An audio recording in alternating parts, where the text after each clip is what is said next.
أهلا وسهلا بك في فيديو جديد. النهاردة هنعمل طاجن السجق. هنبدأ بمكوناته سهلة وبسيطة. يلا نشوف التوم.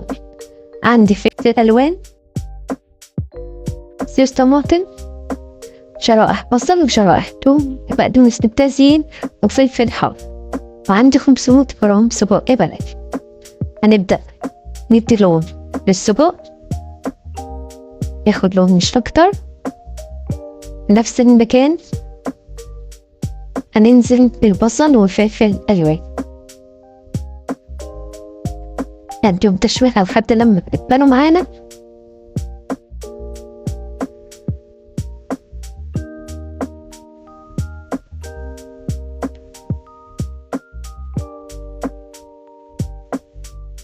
انزل بشرائح الثوم، لو حابة تحطي هنا فلفل حار براحتك، مش حابة براحتك. انا هنا احط بس شرائح ثوم.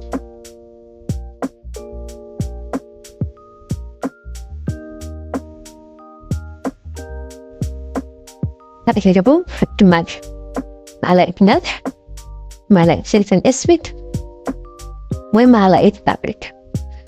اول ما ريحة الثوم تطلع معانا هنزل بالطماطم والثوم، بعدها على طول السجق بتاعنا.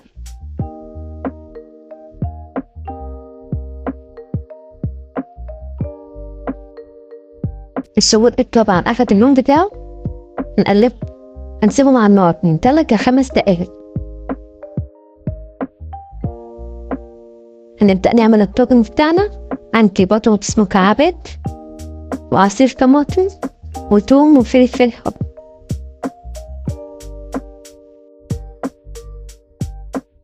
وهنزل بالسجق بالكمية اللي أنا عايزاها، وأديلها تقليبة وأكمل سواها في الفرن عشان البطاطس تستوي معايا.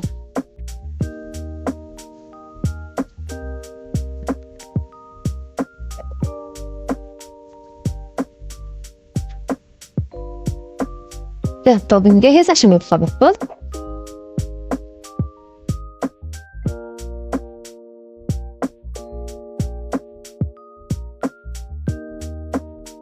الكمية اللي باقية معانا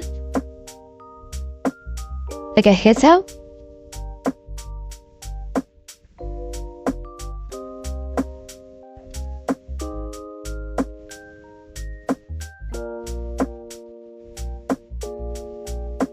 وصفة سهلة وبسيطة. فلفل ألوان مديلها شكل جميل كمان لو في أطفال بتاكل.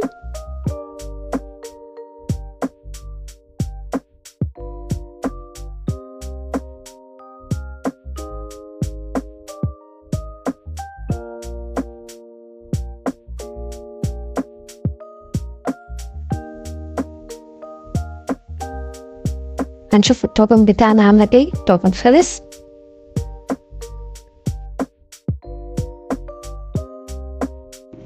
الفيديو بتاع النهارده خلص. شكرا لك على المشاهدة. لو الفيديو عجبكم لايك واشتراك وكومنت حلو. يا رب اكون قدرت افيدكم لو معلومة بسيطة. شكرا لكم والى اللقاء. باي باي.